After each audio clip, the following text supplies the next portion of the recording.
Hello pupils, welcome to the second part of the video explanation of the lesson Mitchell the Otter by Gavin Maxwell. So in second part, जैसे आप लोगों ने first part में देखा कि किस तरह से जो ऑथर है, जो नरेटर है, वो पेट्स के लिए बहुत ज़्यादा कीन है और कैसे उसका डॉग एक्सपायर होने के बाद जो है वो एक डिसीज़न लेता है कि अब वो डॉग नहीं एक ऑटर जो है वो उसको पालेगा, है ना। तो किस तरह से ऑटर जो है वो नरेटर तक पहुंचता है, उसको कैसे मिलता है, फिर आगे का जो स्टोरी है, आगे की जो कहानी है, उस पर हम लोग चलते हैं इस वीडियो में। तो अब तक जो आपने देखा उसके आगे जो है बसरा में, है ना, जो प्लेस थी जहाँ पर वो रुका हुआ था, तो बसरा में पीसफुल टाइम स्पेंड करने के बाद नरेटर के लिए सब अब वो टाइम आ गया था कि मिचबिल को इंग्लैंड लेकर जाए, वो है ना, कि वो टाइम आ गया था कि अब मिचबिल को इंग्लैंड लेके जाने का टाइम नरेटर के लिए आ गया था। लेकिन मिचबिल के साथ ट्रैवल करना, है ना, कि जैसे उसके साथ ट्रैवल करना नरेटर को बहुत एनेक्सियस लग रहा था, है ना, कि जैसे उसके साथ ट्रैवल करने को लेकर नरेटर बहुत ज़्यादा एनेक्सियस था। ब्रिटिश एयरलाइन ने नरेटर को मिचबिल के साथ ट्रैवल करने से रिफ्यूज़ कर दिया था। रीज़न क्या था? क्योंकि वो एनिमल्स के साथ ट्रैवल करना अलाउ नहीं करते थे। इसलिए नरेटर ने एक दूसरी एयरलाइन से बुकिंग कराई, लेकिन उस एयरलाइन ने नरेटर से इंसिस्ट किया कि मिचबिल को किसी बॉक्स में जो कि 18 इंचेस स्क्वायर से बड़ा ना हो, ऐसे बॉक्स में मिचबिल को रख कर नरेटर उस एयरलाइन में ट्रैवल कर सकता था। तो वो फ़्लाइट डायरेक्ट बसरा से इंग्लैंड के लिए नहीं थी, उन्हें पहले पेरिस के लिए उड़ान भरनी थी, फिर लंदन के लिए। जैसा कि एयरलाइन ने इंसिस्ट किया था, तो नरेटर ने मिचबिल को फ़्लाइट से 1 घंटा पहले ही, है ना, कि 1 घंटा पहले ही एक बॉक्स में रख दिया, जिससे कि मिचबिल बॉक्स से अकस्टम्ड हो जाए, है ना, and left for a quick meal, है ना, कि मिचबिल को बॉक्स में रखने के बाद नरेटर जो है वो जल्दी से एक क्विक मील के लिए चला गया, कि जल्दी से कुछ रिफ्रेशमेंट के लिए चला गया, रिफ्रेशमेंट लेने के लिए चला गया। After the meal narrator faced what he feared the most, कि बॉक्स अपनी जगह पर ही था और उसके एयर होल्स में से ब्लड निकल रहा था। नरेटर ने बॉक्स को ओपन किया तो देखा कि बॉक्स की इनर साइड जो मेटल्स लगे थे उससे मिच के शरीर पर चोटें आ गई थी। तो नरेटर ने बॉक्स के इनर साइड के सभी शार्प मेटल लाइनिंग को निकालकर बॉक्स को क्लीन किया। ये सब करने के बाद नरेटर ने देखा कि फ़्लाइट को टेक ऑफ करने में केवल 10 मिनट्स बचे थे, 10 मिनट्स का टाइम बचा हुआ था और उन्हें 5 माइल्स का डिस्टेंस कवर करना था, है ना। तो एयरपोर्ट पहुंचने के लिए नरेटर के पास सिर्फ 10 मिनट का टाइम था और उन्हें 5 माइल्स का डिस्टेंस कवर करना था। तो नरेटर ने मिच को दोबारा उसकी बॉक्स में डाला और बॉक्स का माउथ बंद कर दिया। तो सारा मेस क्लियर करने के बाद नरेटर एक कार के बैक सीट पर मिज वाले बॉक्स के साथ बैठा और ड्राइवर कार को बुलेट की स्पीड से ड्राइव करने लगा।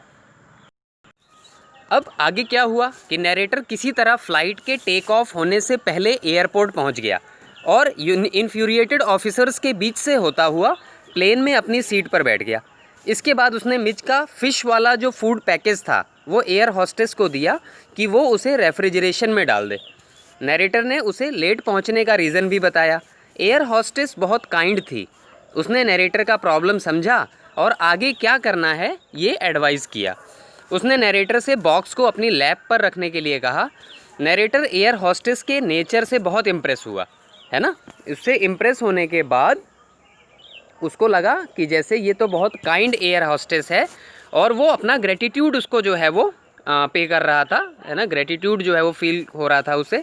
जैसे ही नरेटर ने बॉक्स को ओपन किया, मिचबिल बॉक्स से बाहर आ गया और एयरक्राफ्ट में डिसअपीयर हो गया और पूरे एयरक्राफ्ट में भगदड़ मच गई, है ना। सारे पैसेंजर बहुत डरे हुए थे, डर के मारे एक लेडी अपनी सीट पर खड़ी हो गई थी। जब नरेटर ने मिचबिल को वाइट टर्बन पहने हुए एक आदमी की सीट के नीचे देखा तो उसे पकड़ने की कोशिश की और इस एफर्ट में, है ना, इस अटेम्प्ट में करी से नरेटर का चेहरा कवर हो जाता है। तब एयर हॉस्टेस नरेटर से कहती है कि वो अपनी सीट पर जाकर बैठे और मिचबिल को पकड़ने का काम वो कर लेगी।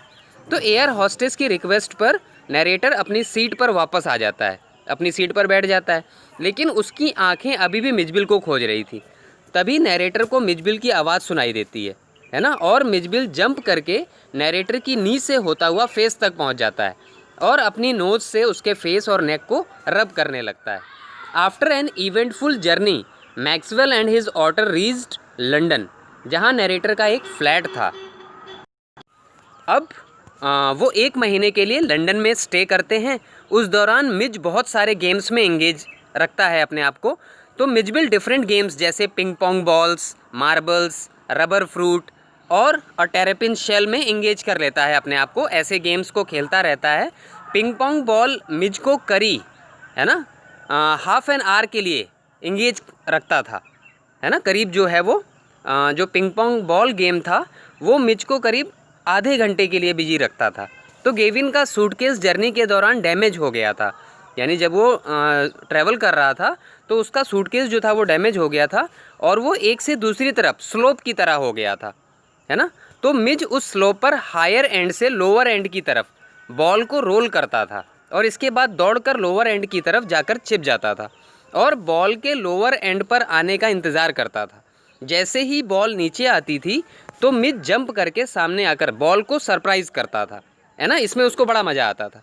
इसके बाद बॉल को लेकर एक बार फिर हायर एंड की तरफ जाता था सूटकेस के, यानी सूटकेस का जो हायर एंड था वो दोबारा उसके तरफ जाता था बॉल को लेकर और very excitingly he would again hit the ball from the other end, है ना। ये जो प्रोसेस था उसको वो बार बार रिपीट करता था और उसे उसमें बड़ा एन्जॉयमेंट आता था, वो बहुत एंटरटेन होता था इससे।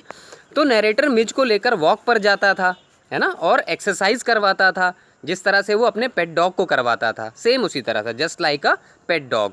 तो मिजबिल स्ट्रीट में एक पर्टिकुलर फैशन में दौड़ता था, है ना, कि जैसे जब वो बहुत खुश होता था तो स्ट्रीट में एक पर्टिकुलर फैशन में दौड़ता था जैसे स्कूल के बच्चे दौड़ते थे। तो जिस तरह बच्चे करते थे कि वो रेलिंग के हर 7th पोल को टच कर लें या फिर crisscrossing out of the street light poles, है ना। तो नरेटर के फ्लैट के अपोजिट एक प्राइमरी स्कूल था जिसका केवल ग्राउंड फ्लोर कंस्ट्रक्टेड था, सिर्फ ग्राउंड फ्लोर बना हुआ था। तो there was a low height wall almost 2 feet high that ran along the school's boundary. जब वो घर वापस लौटते थे तो मिज नरेटर को वॉल की तरफ ले जाता था, उस पर जंप करता था और पूरी दीवार पर हाई स्पीड से, है ना, दौड़ता था, है ना। पूरी हाई, जैसे वो हाई स्पीड में उस दीवार पर दौड़ता था, जो दीवार की लेंथ थी उसको कवर करता था। ऐसा करके वो स्कूल के बच्चों और पूरे स्टाफ को अपनी तरफ अट्रैक्ट कर लेता था कि सारे के सारे उस पर अटेंशन पे करने लगते थे, है ना। फिर उसके बाद जो है, जो लास्ट पार्ट है स्टोरी का, उसमें लंदन में ऑटर को, जैसा जो नरेटर है वो बताता है कि लंदन में ऑटर जो है वो एक कॉमन एनिमल नहीं था, है ना, कि आम जानवर नहीं था। तो नरेटर को ये अजीब लगता था कि कोई ऑटर को रिकग्नाइज़ नहीं कर पाता था। लोग केवल गेस करते थे कि ये कौन सा एनिमल है, कौन सा जानवर है। तो otters belong to a group of animals called mustelines shared by the badger, mongoose, weasel, stoat, mink and others. लोग सारे जानवर गेस कर लेते थे लेकिन ऑटर को बेबी सील या स्क्विरल से गेस करते थे। उन्हें लगता था कि ये ऑटर जो है वो या तो बेबी सील है या फिर स्क्विरल है। तो कुछ लोग ऑटर को हिप्पो, बीवर, लेपर्ड, वॉलरस, इन सब जानवरों से भी गेस करते थे कि ये तो देखने में जो है वो हिप्पोपोटामस की तरह लगता है या बीवर की तरह लगता है, लेपर्ड की तरह लगता है, वॉलरस की तरह लगता है। तो वो लोग इससे जो है वो गेस करते थे कि ये जो है श्योरली ये वाला जानवर है। तो सबसे शॉकिंग रिप्लाई जो है वो नरेटर को एक लेबर की तरफ से मिला, है ना, कि लेबर को, एक जैसे लेबर था, तो नरेटर को जो सबसे बड़ा शॉकिंग सरप्राइज़ मिला वो उस लेबर से मिला कि जो एक गड्ढा खोद रहा था वो लेबर, जब उसने मिज को ऑब्ज़र्व किया, है ना, तो उसने अपना औजार जो था, जिससे वो टूल जो था जिससे वो खुदाई कर रहा था, वो एक तरफ रख दिया और अपने हाथ अपनी बैक पर रख लिए और मिज को घूरने लगा। तो उसका एक्सप्रेशन जो था वो बहुत ही सरप्राइजिंग था और ऐसा लग रहा था कि वो किसी तरह का नॉनसेंस टॉलरेट करने के मूड में नहीं था। उसने पहले झगड़ा किया, है ना, और झगड़ा करने के बाद उनकी तरफ देखा और फिर लाउड वॉइस में नरेटर से पूछा कि ये क्या है, इसे क्या कहते हैं, है ना। तो ये सरप्राइज़ था वो नरेटर के लिए ये समझने के लिए काफ़ी था कि यहाँ पर, यानी कि जो जहाँ पे थे वो लोग लंदन में, वहाँ पर ऑटर जो एनिमल था, वो कॉमन नहीं था लोगों के लिए, लोग उसके बारे में बहुत कुछ नहीं जानते थे। अब क्योंकि वो लोग ऑटर के बारे में बहुत कुछ नहीं जानते थे, इसलिए उसको जो है वो डिफरेंट टाइप्स ऑफ एनिमल्स से कंपेयर करते थे या गेस करते थे कि शायद ये उस ब्रीड का होगा या फिर उस जो है स्पीसीज़ का होगा।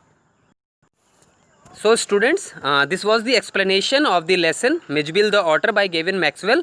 I hope you all are very much clear to it. So thank you.